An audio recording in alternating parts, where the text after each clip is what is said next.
En el año 2018, una pareja de mujeres decidió festejar el cumpleaños de una de ellas, pero tenían pocos días para conseguir una buena cantidad de dinero que necesitaban para contratar a un DJ. El problema estaba en lo primero: no había el tiempo suficiente para conseguir unos 700.000 guaraníes. Entonces una de ellas tuvo que recurrir a una vieja práctica. La pareja suya era la encargada de hacer el contacto con un cliente. Ella iba a ofrecer servicios sexuales. El problema es que ese camino corto hacia la obtención de ese dinero se iba a complicar e iba a ocurrir lo peor. Esta no es una edición que busca juzgar, sino que en realidad exponer los detalles de un horrendo crimen, por algo que pasan muchas mujeres. Bienvenidos a un capítulo más de Escena del Crimen, la cosecha del miedo.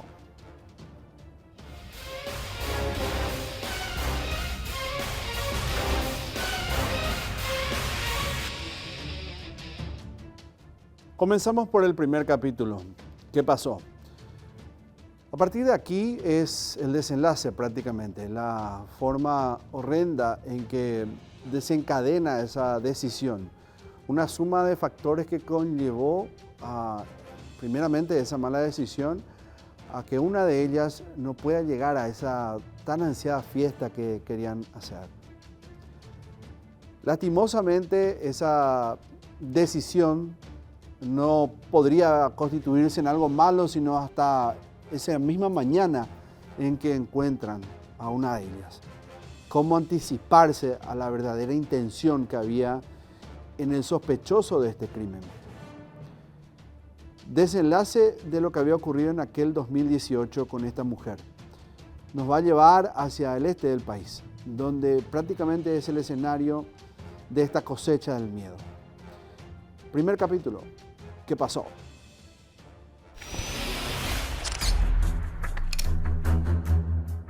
¿Qué pasó? Presidente Franco, 19 de abril del año 2018.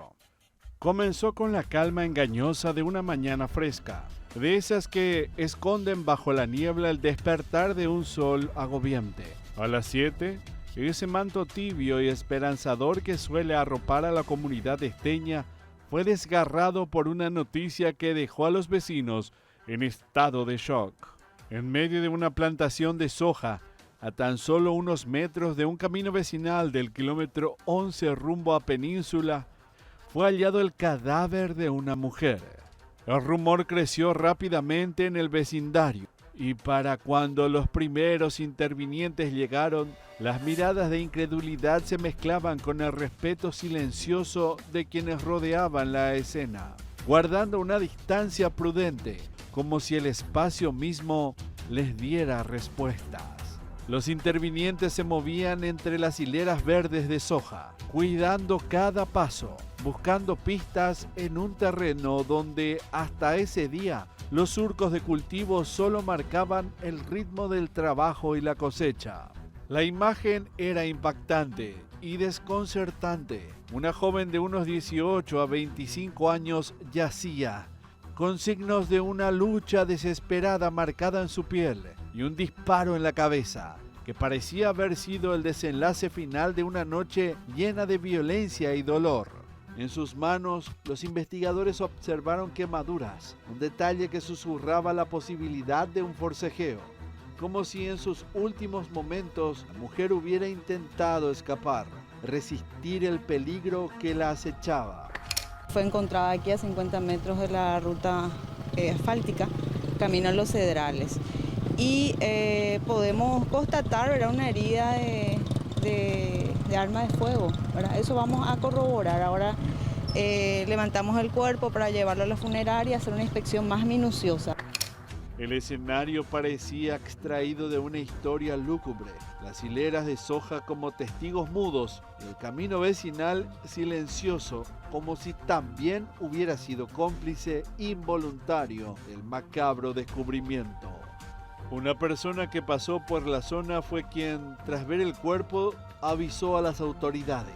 Era un hallazgo imprevisto, algo que para los vecinos de Presidente Franco parecía más bien un fragmento de una pesadilla. Sin embargo, la pesadilla era real y el eco de esa realidad resonaba en cada rincón de la comunidad.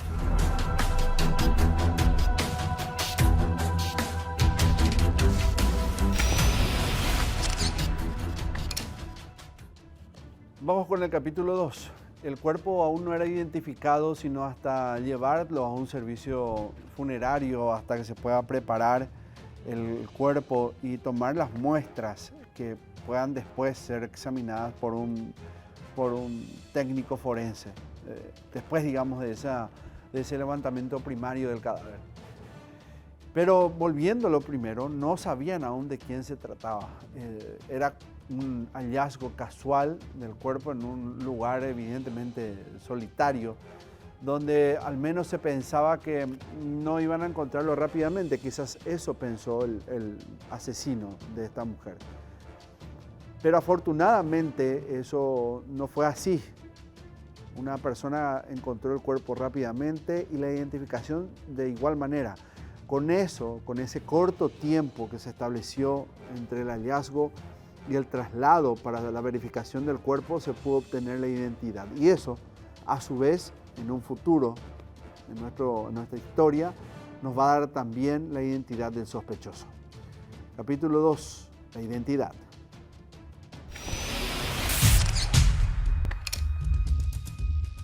La identidad.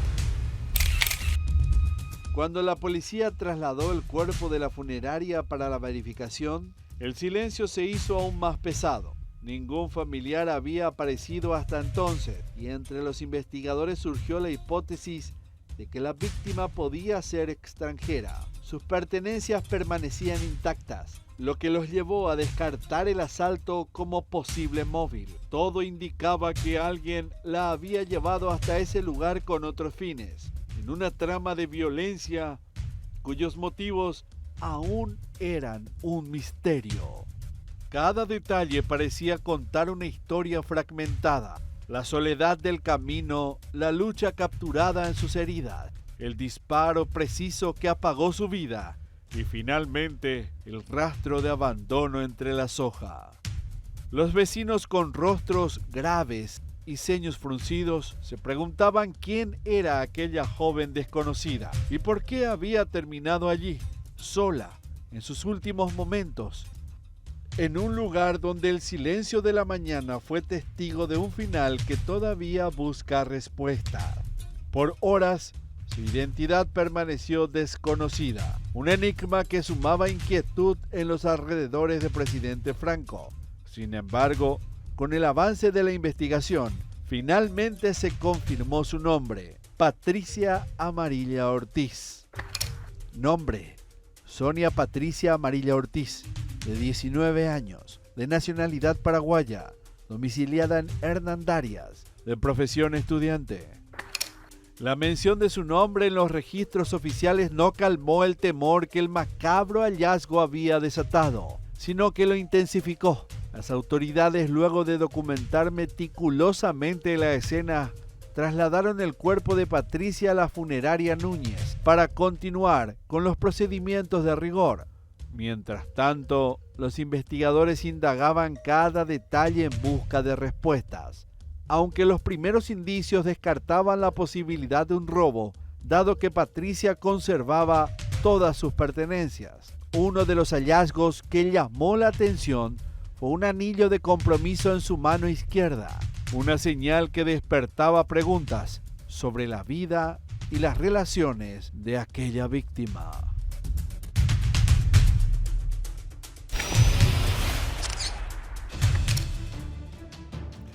Vamos a Heridas que hablan, capítulo 3. Acá, como es habitual, vamos a hacer un resumen de lo que pudimos colectar investigativamente en torno a la decisión que tomó el forense en ese examen primario y también añadir a este capítulo, ya en la parte, digamos, final de todo procedimiento, hubo una examinación de la mujer en lo que hace al laboratorio forense para saber si es que ella habría sido agredida sexualmente, física, sexualmente. Tomaron muestras para entender un poco qué fue lo que ocurrió, entender el mecanismo de muerte, saber cuál fue ese momento, entender cuál fue el momento previo de esta mujer encontrada, de Sonia. Y no tenía signos de agresión sexual, lo cual agregaba aún más misterio al por qué la había matado, el móvil. 2 impactos de bala presentaba el cuerpo de Sonia Patricia Amarilla. La joven de 19 años recibió uno de los disparos a la altura del pómulo, lado derecho, y otro en la sien. El cuerpo fue inspeccionado por la médica forense Raquel Cáceres. Ella determinó como causa de muerte politraumatismo de cráneo encefálico. Además de los impactos de bala, el cuerpo de Sonia presentaba rastros de quemadura en las manos, por lo que los investigadores sospechaban que la misma habría forcejeado, había tenido una pelea con el asesino, digamos, producto de esas lesiones. Y como les dije, no hubo agresión sexual. ¿Por qué la mataron? Eso empezaba a levantar muchas sospechas en torno a la vida de Sonia, y en el examen del cuerpo notaron algo bastante particular. Un tatuaje y también el anillo que ella tenía. Eso dio pistas y comenzaron a sospechar del entorno sentimental de esta joven, de Sonia, y fue así que nos llevó al capítulo 3, la novia, la pareja de Sonia, que comenzó a ser la principal sospechosa en esos primeros minutos.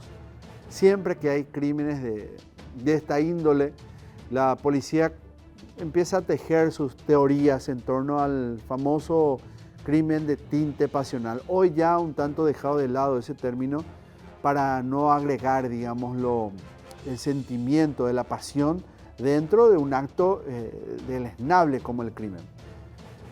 Pero de todas maneras se entiende, ¿verdad?, hacia dónde voy. La naturaleza de ese crimen pudo haber implicado a una persona que sentimentalmente estaba conectada a Sonia. Y así aparece Leticia, la pareja de esta joven que se presenta, de hecho, ante las autoridades y cae bajo sospecha. Capítulo 3, la novia.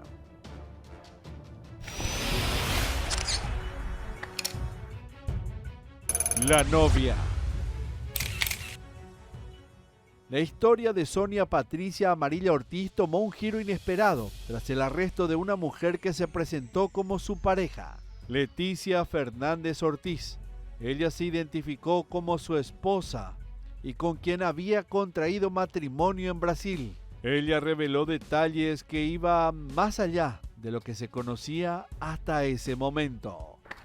Nombre: Leticia Fernández Ortiz, de 23 años, de nacionalidad paraguaya, domiciliada en Hernandarias, de profesión estudiante. La conexión entre ambas se evidenció gracias al hallazgo de un anillo de compromiso en la escena del crimen, grabado con la leyenda Leti y Patti, lo que ayudó a los investigadores a unir las piezas del rompecabezas. Además, el tatuaje en el cuello de Sonia, que llevaba el nombre Leticia, junto a una frase en inglés que reza: "El amor es paciente, el amor es amable y conquista todo". Esto dejó claro que el vínculo entre ellas era profundo y significativo. Ella no le faltaba más nada, ya tenía todo. Todo ya tenía. Ahora, ella estaba viviendo con esta joven que ahora está... Estaban viviendo en Hernandarias. ¿Qué es lo que vos sabés? ¿Ella tenía algún problema? Vos sabés que yo no sé nada, no sé, nunca no me comentó. La relación, que se exhibía abiertamente en las redes sociales, incluía declaraciones de amor y momentos compartidos, como una publicación cerca del Lago de la República en Ciudad del Este, donde una de ellas propuso a la otra matrimonio. El regalo.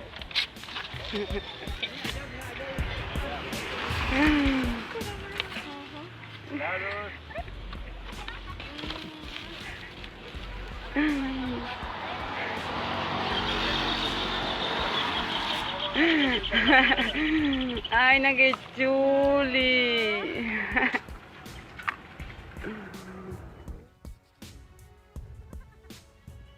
Sin embargo, la aparición del cuerpo sin vida de Sonia puso un punto final trágico a esta historia de amor.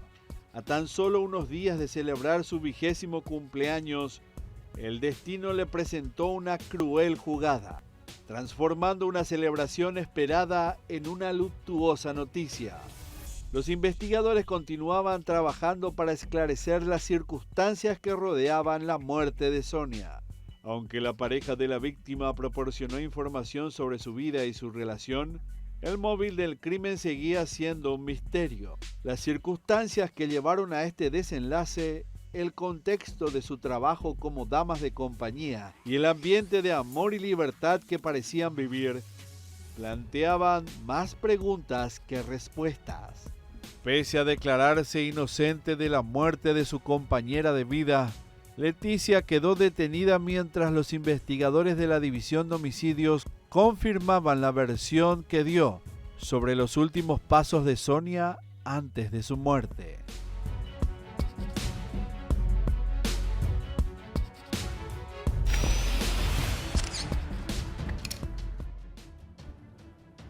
Vamos a hacer la primera pausa aquí en este capítulo, es la cosecha del miedo en escena del crimen.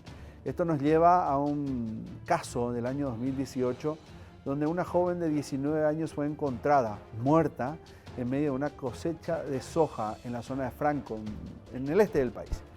Una persona casualmente que estaba ahí la encontró y comenzó la investigación en torno a lo que podría haber sido un crimen sexual. Pero eso quedó descartado luego de examinar el cuerpo, encontrarse que realmente ella murió por disparos de un arma de fuego. Un disparo en el pómulo, otro en la sien y también quemaduras en la mano, lo que ya sugería una tenaz lucha por su vida ante su asesino. La sospechosa de todo esto era Leticia, la primera al menos, es la novia, la pareja de esta mujer, quien tuvo la idea de que ella pueda acostarse con un hombre, uno que pasó a ser un cliente. Sonia tenía, digamos, esa vida en torno a la prostitución y pensaron de que podrían haber tenido plata rápida que necesitaban para cerrar un cumpleaños, el cumpleaños de Sonia. Tenían que pagarle al DJ y fue así que se les ocurrió la idea de contactar a un cliente y bueno, quedaron en esa cita que termina en muerte. ¿Pero era este cliente el asesino o era otro? Eso vamos a resolverlo a la vuelta de este primer corte, aquí en Escena del Crimen.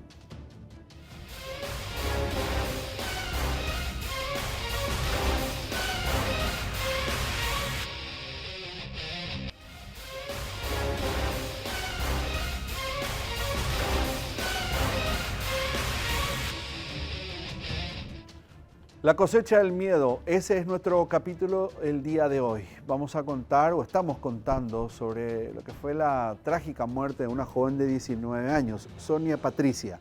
Esta joven tenía una novia, Leticia, entre ambas pensaron que el cumpleaños de Sonia tenía que hacerse a lo grande y para eso necesitaban un buen músico, un DJ, alguien que ponga el alma a la fiesta.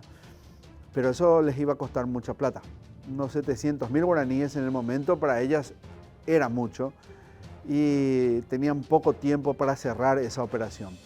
Entonces no se les ocurrió mejor forma que Sonia ofrezca servicios sexuales, algo que ella habitualmente hacía. Leticia ofreció eso, encontraron a un cliente y después de eso ya nada se supo de Sonia. Pasaron las horas, la desesperación también estuvo presente y no fue hasta el día siguiente, a las 6 de la mañana, de aquella cita en que es encontrada Sonia en medio de un sojal, en una cosecha de soja. Lo encontró una persona que casualmente cruzaba ese sitio y a partir de ahí la investigación comenzó a dibujarse en torno a lo que podría haber sido un crimen sexual. Pero esto se descartó después de una pericia exhaustiva al cuerpo. No encontraron heridas o lesiones en los genitales, pero sí determinante lo que encontrarían en cuanto a causa de muerte. 2 heridas de bala, una en el pómulo y otra en la sien. Una ejecución prácticamente, una muerte violenta. Y lo que también llamó la atención, y sin duda era un mensaje para investigar, eran las heridas de quemadura en las manos de Sonia. Eso les decía, bueno, podríamos entender que eran heridas defensivas y ella puso resistencia ante su agresor. Pero ¿quién era este hombre? En un primer momento, debido al anillo y un tatuaje que encontraron en el cuerpo de Sonia, la sospecha era en torno a Leticia, la pareja de Sonia. Entonces ella es detenida bajo sospechas, pero luego de una coartada totalmente respaldada, Leticia no es comprometida dentro de la investigación. Y comienza en paralelo, aunque siempre, digamos, a la vista del Ministerio Público, lo de Leticia, comienza en paralelo ese trabajo que habitualmente hace la policía, que es la trazabilidad de los días previos, o las horas en realidad previas de Sonia. Y esto se hace con cámaras de circuito cerrado, dónde se citaron, dónde fueron a buscarla. Y el cliente de ella pasaría a ser ahora objeto de sospecha, ya que fue el último que estuvo con ella, al menos según la declaración que dio Leticia. Y aparece un vehículo de color blanco. Y este es objeto ahora de investigación pericial. Capítulo 5, los últimos pasos.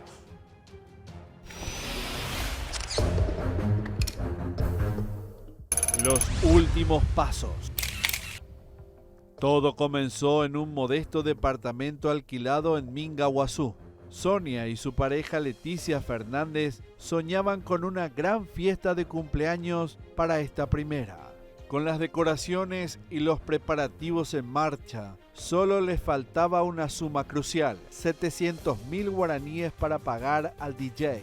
Ante la falta de dinero, Leticia tomó la decisión que cambiaría sus vidas para siempre. Convencida de que un cliente podría aportar el dinero necesario, optó por buscar un hombre que pagara por los servicios de Sonia. El miércoles a las 18 horas fue la última vez que Leticia vio a Sonia con vida. La imagen de su pareja subiendo a un automóvil Toyota IST blanco, sin chapa, junto a un desconocido en una estación de servicios en Ciudad del Este, quedó grabada en su memoria. Esa despedida se tornaría en una pesadilla. Desde ese momento el tiempo comenzó a jugar en contra. Cuando el reloj marcó las 21 horas y Sonia aún no había regresado, Leticia comenzó a llamar al teléfono celular, solo para escuchar el silencio de una línea apagada. Alarmada por la desaparición, Leticia contactó a algunos amigos y conocidos, quienes intentaron sin éxito comunicarse con Sonia a lo largo de la noche y la madrugada. La preocupación crecía a medida que las horas pasaban, pero la joven seguía sin aparecer. Fue entonces cuando la investigación dio inicio. Un equipo de detectives comenzó a rastrear al conductor del Toyota IST, con la esperanza de hallar alguna pista que condujera a Sonia. Al mismo tiempo se realizó un allanamiento en el departamento de la pareja, donde los investigadores encontraron una pistola de juguete, un hallazgo que sumó más inquietudes al caso. Las indagaciones se centraron también en el entorno donde vivía la pareja en Hernandaria, buscando cualquier elemento que pudiera esclarecer la situación. Sin embargo, las pertenencias de Sonia, incluido su bolso y su teléfono celular, seguían sin aparecer. Las imágenes del circuito cerrado de la estación de servicios fueron revisadas una y otra vez, y algunos testigos fueron entrevistados, pero la identidad del hombre que se llevó a Sonia permanecía oculta tras un velo de incertidumbre. A medida que la búsqueda se intensificaba, la angustia de Leticia crecía. Mientras las horas se convertían en días, la figura de Sonia, con sus sueños y aspiraciones, se desvanecían poco a poco.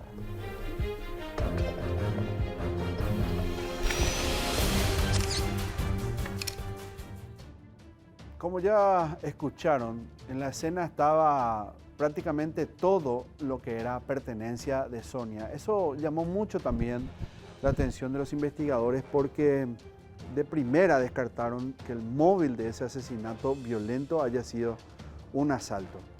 Generalmente, si es el asalto, viene aparejado por acciones violentas del agresor, del ladrón, del asaltante.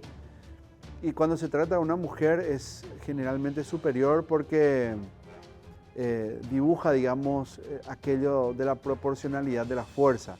Terminan muy lastimadas. Entonces podría haber sido una hipótesis, pero como les dije, quedó descartado de primera porque prácticamente todo estaba en la escena.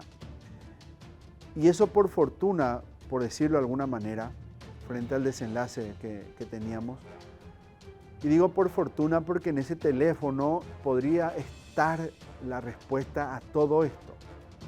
No solo la trazabilidad de la vida horas antes de esa cita de Sonia era clave en toda esta historia. El cruce de llamadas pasaría a ser también un jugador de rol importante en toda esta historia porque podría conectarse con la aparición de ese vehículo blanco en la escena. Podría arrojar la identidad de quién fue el último en contactar con Sonia, ya que ella no atendía el teléfono, ya no respondía después de las 9 de la noche. ¿Qué arrojó este cruce de llamadas? Sexto capítulo, la investigación.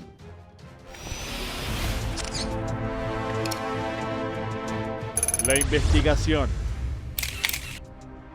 La trama del asesinato de Sonia Patricia Amarilla Ortiz comenzó a desenredarse con un hallazgo inesperado: los cruces de llamadas de su teléfono móvil.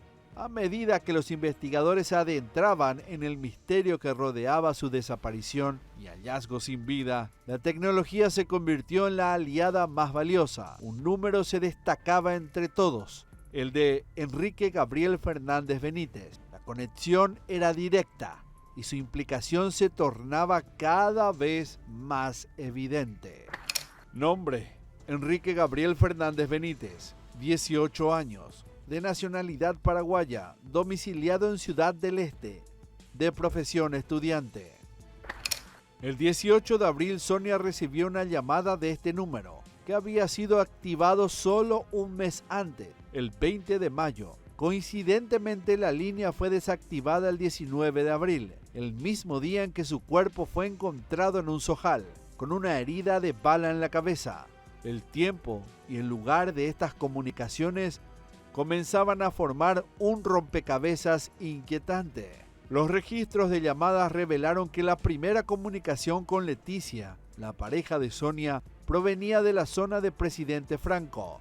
Luego, desde el número de Enrique, se realizó una segunda llamada de 57 segundos, ejecutada desde la misma área, según las antenas que captaron la señal. A las 18 horas de ese mismo día, se registró una nueva llamada desde las cercanías del kilómetro 3 de Ciudad del Este, donde aquel sospechoso se encontraba. Tenemos y manejamos también algunos nombres que en lo posterior vamos a estar también analizando su participación y de acuerdo a su proceder a su aprehensión. Aquel miércoles fatídico, Sonia fue vista por última vez. En las imágenes de las cámaras de seguridad se la observaba descendiendo de un automóvil Toyota Vitz de color rojo, que era conducido por Leticia, para abordar luego el Toyota IST que supuestamente manejaba Enrique. Esta secuencia de eventos aparentemente trivial en un principio tomó un significado ominoso a medida que se desarrollaba la investigación. A partir de las 20 horas, la línea telefónica de Sonia dejó de reportar actividad, justo en el mismo lugar donde su cuerpo sería encontrado al día siguiente, sin signos vitales.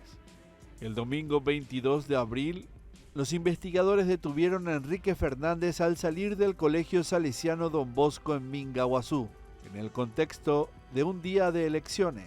Contaron con la evidencia contundente del cruce de llamadas, que señalaba la comunicación entre él y Sonia a través del celular que fue incautado en el momento de su aprehensión. El email coincidía con el celular utilizado para contactar con Leticia.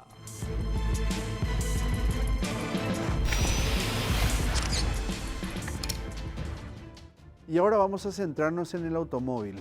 Ya en la trazabilidad de las imágenes hablábamos de la aparición de un vehículo blanco, pero se dieron cuenta de un detalle. Este vehículo no tenía chapa, no había matrícula. ¿Cómo identificar un vehículo de un color y un modelo tan común como ese, un IST blanco. Es la explicación rápida, aquella trillada frase de aguja en un pajar. Pero existiría, afortunadamente, un error que sería clave también en toda esta historia. Un error que acercaría a la pista, al seguimiento de esta pista, a la Policía Nacional, a la Fiscalía. Mediante ese error determinante, decir un error, digo, pensando del otro lado, del lado oscuro de esta historia, podría esta investigación, este equipo investigativo, trasladarse unos cuantos kilómetros desde la escena misma donde ocurre todo, desde la ciudad donde ocurre todo, hasta la distante capital para poder seguir los rastros y los pasos de ese vehículo. Ellos, los investigadores, creían que notablemente esto podría aportar a toda la investigación, cerrar el círculo en torno al móvil del crimen, entender un poco por qué mataron a Sonia de esa manera. Si no fue agredida sexualmente, si no le robaron sus cosas, ¿por qué la mataron? Tal vez el auto respondería y cómo encontraron a todas estas preguntas. El auto.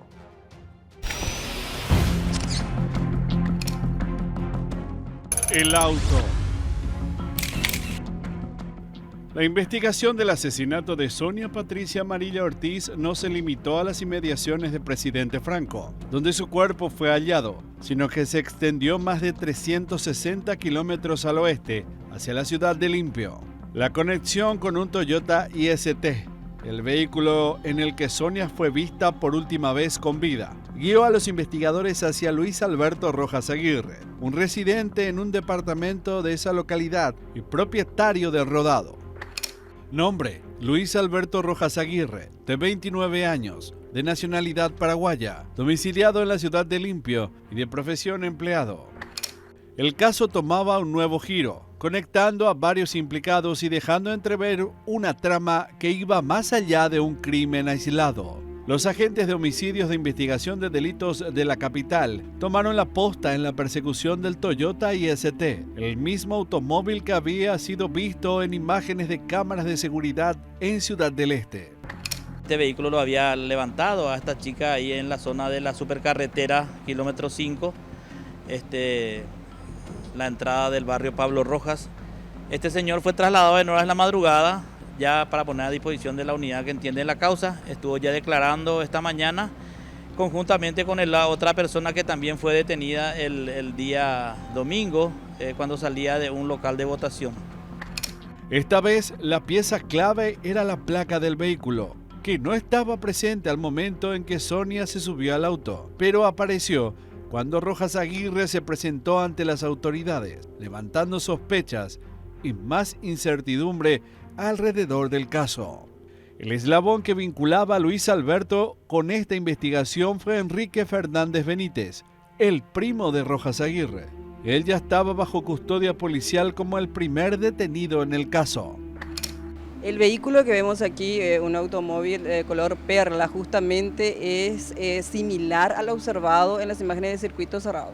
Justamente es la característica del vehículo, al momento que había levantado a la chica no tenía chapa, cuenta con todas las características.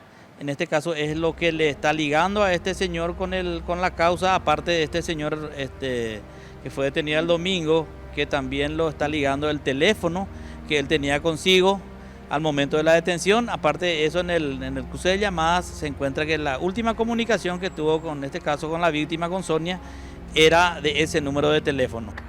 A través de las declaraciones de Enrique, la implicación de Luis Alberto se volvió una línea de investigación que las autoridades no podían ignorar. Yo soy inocente, no tengo nada que ver en el homicidio. ¿No tenés nada que ver? Nada que ver. Por eso me puse a disposición. Yo me presenté. ¿En la policía? Con mi abogada. ¿En Asunción? En Asunción de homicidio. ¿Y cómo vos te enteraste, Luis, de que vos estabas siendo buscado o que te estaban sospechando de este asesinato? Porque se fueron de mi casa a buscarme. ¿Acá en Ciudad del Este? No, en Asunción. Ah, en Asunción. Sí. ¿Qué relación vos tenés con la chica? No le conozco yo, sinceramente no le conozco a la joven fallecida. No le Nunca conoce. le he visto, nunca nada. ¿Y por WhatsApp, por Facebook? Nada. Nada. ¿Y al otro muchacho que está detenido también? A él le conozco, pero hasta ahí nomás. Ah, ¿le conoces? ¿Tu amigo, tu pariente? Un amigo. ¿Y él fue el que te mencionó? ¿Cómo fue? ¿Qué sabes al respecto? No quiero dar mucha información, si se puede. Por favor, hasta ahí nomás. Sin embargo, Rojas Aguirre, al ser llevado a la zona este para enfrentar las acusaciones, negó categóricamente cualquier participación en el homicidio, aunque el autor era cercano a él.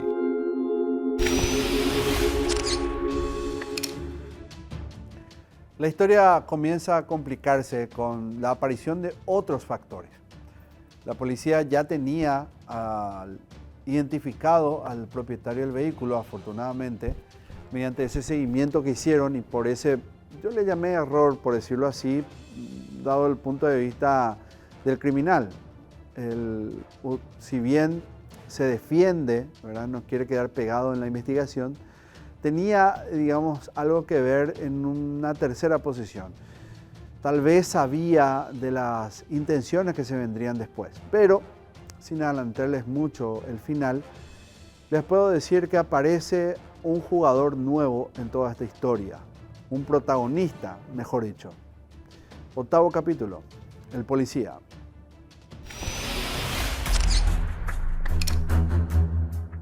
El policía. 25 de abril del año 2018, 11 horas de la mañana. Luis Alberto Rojas Miñarro, un policía inactivo, tardó 2 días en asumir su culpa y eximir a su propio hijo. El dueño del Toyota IST estaba acorralado y acompañado de su abogado Javier Martínez. Él llegó al Ministerio Público de la ciudad de Presidente Franco, informando que el asesino de Sonia era él. La confesión que sacudió aquella investigación y echó nueva luz sobre los hechos. Lo que inicialmente parecía un intento de proteger a su hijo Luis Alberto Rojas Aguirre, pronto se reveló como una historia retorcida que el propio Rojas Miñarro relató con frialdad. Se presentó ahí porque creyó conveniente de entregarse a la justicia porque aparentemente él estaba metido en lo que conocemos, todo el hecho que ocurrió. Él estaba en medio de esto, muchachito. ¿Pero el nombre de él estaba involucrado en la investigación antes de que él se presentara? El nombre no salta. Entonces es sospechoso que él se entregue. Sospechoso, hasta el momento. ¿Es una forma de tratar de desvincular a su hijo nada más? ¿Ustedes no manejan esa posibilidad? No manejamos esa posibilidad. El ex agente del orden, residente en el Área 4 de Ciudad del Este, alegó que no había planeado el homicidio y que su intención era pasar un momento de placer con aquella joven de 19 años. Sin embargo, según su declaración, un imprevisto cambió el curso de la noche. Rojas Miñarro confesó haber utilizado el celular de su sobrino político para coordinar el encuentro y que, en esa ocasión, se aprovechó de la presencia de su hijo en la zona este para utilizar su vehículo. Llegó al lugar acompañado de su hijo y su sobrino en un automóvil Subaru de color verde, propiedad del propio exagente. Fue él mismo quien retiró la chapa del vehículo del automóvil de su hijo, un Toyota IST, para evitar que así lo reconocieran. La escena inicial fue una gasolinera de combustibles en Ciudad del Este, donde Sonia Patricia se encontró con el hombre que, poco después, se convertiría en su asesino. Según el relato de Rojas Miñarro, tras la separación del resto del grupo, él y Sonia comenzaron a dar vueltas en aquel vehículo Toyota, mientras bebían, recorriendo el centro de la ciudad de Presidente Franco. Todo parecía transcurrir como lo previsto, hasta que, en un momento del trayecto, el exagente aseguró haber notado que Sonia hacía un gesto sospechoso hacia la bebida. La creencia de que ella podría haber introducido algo en el vaso lo alteró profundamente, provocando una reacción de paranoia que se intensificó con el paso de los minutos. Según él, ¿por qué le mató a la mujer? Él en ningún momento comentó a nosotros nada. solamente habló con gente del Ministerio Público y netamente con su abogado. Ahora, ¿él asume esa responsabilidad? ¿Él dice que es el autor del hecho material? Según el profesional, dice que sí. El relato de Rojas Miñarro fue detallado y minucioso, sin cabos sueltos aparentes, lo que le daba credibilidad a la percepción de los investigadores. Durante el trayecto, un momento de tensión escaló hasta lo inevitable. En medio de su confusión y paranoia, decidió acabar con la vida de Sonia Patricia.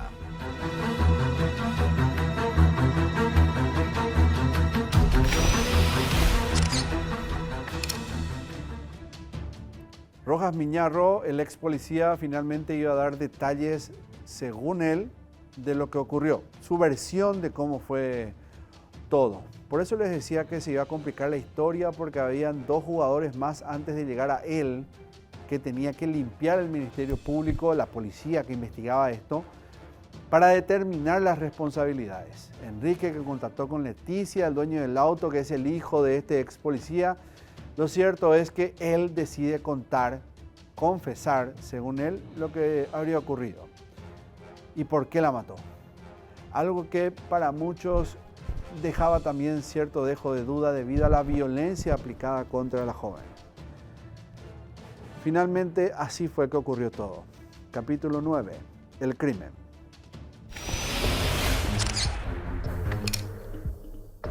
El crimen. La última noche de Sonia Patricia Amarilla se había convertido en una cadena de sucesos oscuros e inesperados. Luego de subir al Toyota IST en Ciudad del Este, en compañía de quien pensaba sería su cliente, pronto la situación cambió. La desconfianza que Luis Alberto Rojas Miñarro tenía hacia ella se convirtió en paranoia, y su furia parecía imparable mientras avanzaban hacia el descampado del kilómetro 11 Mondal. Ya alterado, Rojas Miñarro detuvo el vehículo y estalló en una violenta discusión con Sonia. Ella negó vehemente haber colocado algo en la bebida. Sin embargo, su voz y su ruego no lograron calmar al exagente. Fuera de control, decidió que ese sería el fin del camino.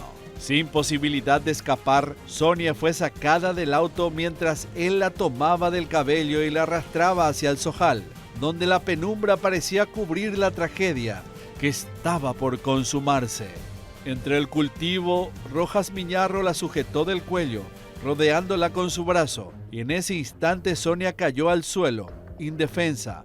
En un arranque de ira, el ex agente apuntó su arma y disparó a quemarropa hacia su rostro. El silencio fue roto por el eco del primer disparo, mientras observaba el cuerpo inmóvil de Sonia. La gravedad de sus actos comenzó a hacerse tangible. Aún así, convencido de que no había vuelta atrás, decidió ejecutar un segundo disparo en la sien de la joven, asegurando así que no habría sobrevivientes que pudieran relatar lo ocurrido. Con Sonia tirada entre el zojal, Rojas Miñarro abandonó el lugar.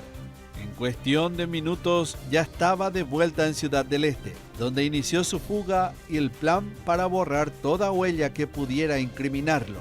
Con la ayuda de su hijo y su sobrino, tomaron medidas extremas. Desactivaron la línea de teléfono que había sido utilizada para contactar a Sonia.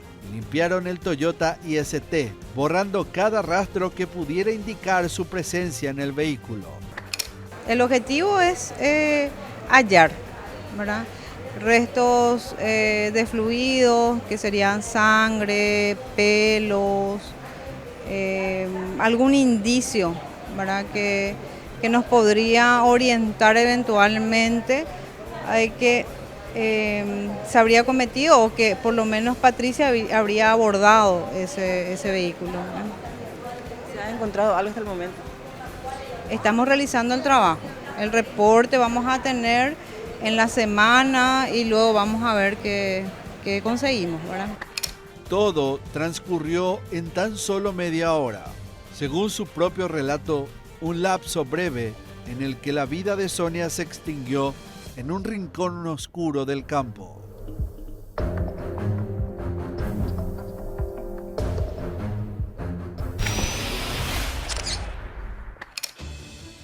Hacemos la segunda y última pausa en escena del crimen. Hasta aquí Rojas Miñarro daba la certeza de que la muerte de Sonia era, hasta él más o menos dibujaba como una especie de defensa legítima, de que algo iba a pasar o iba a pasar con él si es que llegaba a tomar esa bebida que fue manipulada por Sonia, prácticamente tratándola de somnilera.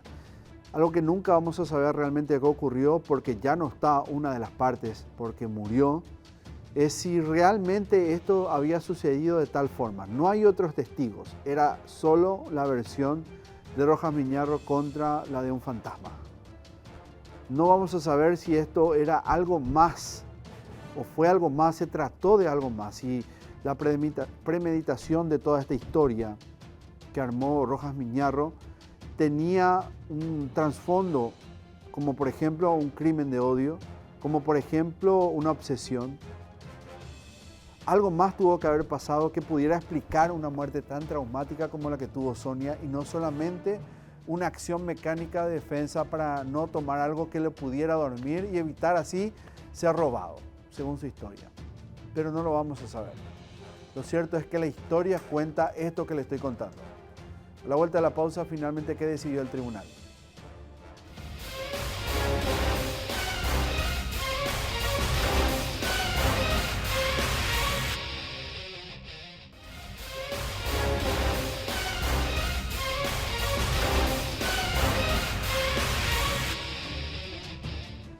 La cosecha del miedo. Capítulo final, la condena. Sonia podría tal vez recibir la justicia que esperaba su familia, Leticia. Podría recibir esa paz, tal vez algo, al menos, con la decisión del tribunal. La investigación al menos intentó por todos lados ser lo más estéril posible. Lo más, digo, en cuanto a esterilidad desde el punto de vista de la limpieza, de ser lo más objetiva posible.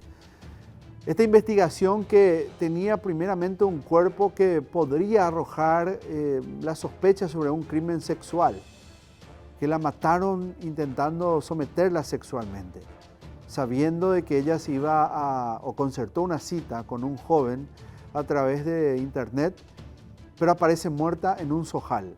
Pero no encontraron esas heridas en los genitales, entonces se descarta esto. Pero sí se tenía un claro mensaje de que ahí había ocurrido algo terrible. Es que a ella la mataron de 2 balazos, uno en el pómulo y otro en la sien. Heridas y rastros que realmente denotaban una acción brutal. ¿Qué fue lo que tenía en mente aquel asesino?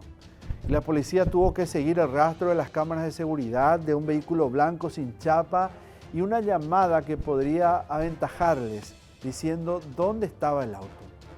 La policía fue de Presidente Franco hasta Asunción y encontró al dueño de ese vehículo. Y del dueño del vehículo pasan al padre del dueño del vehículo. El papá era un ex policía, Rojas Miñarro. Y ahí se detiene y se centra en la investigación. Él y su confesión decían que actuó así porque entendió de que Sonia quería dormirlo para robarle. Somnilera, como se conoce. No explicaba, y esto lo decimos nosotros de alguna manera, no explicaba porque no hay que justificar de hecho, pero sí era difícil entender que una muerte así tan traumática pudiera ser la explicación a un mecanismo de defensa para evitar quedar dormido, cuando tal vez, aunque no es razonable o no se puede entender el raciocinio de una persona, dicho de otra manera, tal vez la salida debe ser sacarla del auto, echarla del vehículo o del lugar donde estén. Pero no fue así. Ella aparece con todas sus pertenencias, muerta de 2 balazos y con las manos quemadas en un sojal. Hablaba evidentemente de una premeditación antes y después. Pero ¿qué iba a entender el tribunal que recibió la carpeta fiscal? Capítulo 10 y el último, la condena.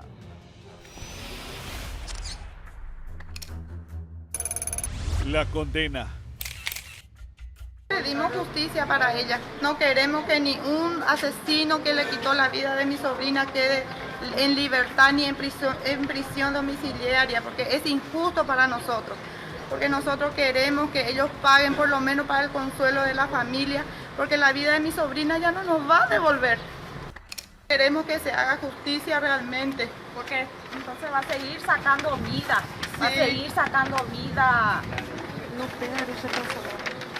Y confiamos en la justicia y esperamos que la justicia haga su trabajo. 30 años tiene que irse en la cárcel. Y si sale, que sea alguien que le mate también a estos desgraciados. Paga 6 meses ya 11 idiomas. ¿Cómo te va a salir?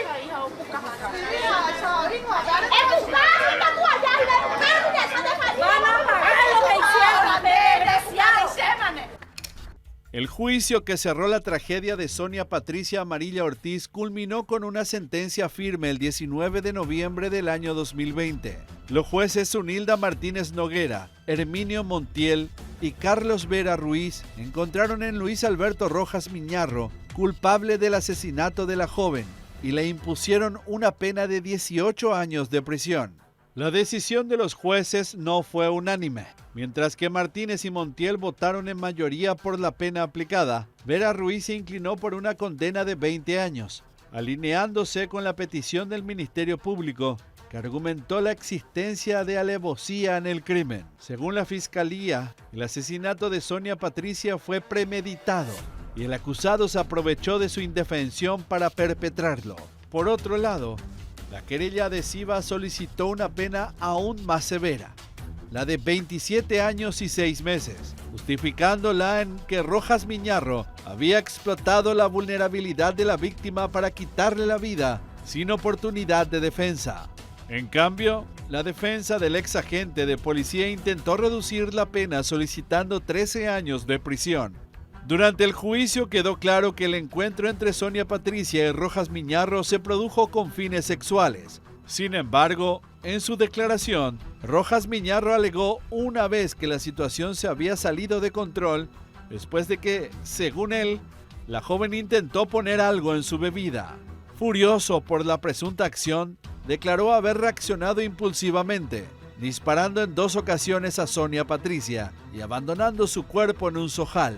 La Fiscalía presentó una serie de pruebas periciales y testimonios, aunque no pudo demostrar que existiera una relación previa entre el acusado y la víctima, ni que Rojas Miñarro hubiera planificado el asesinato.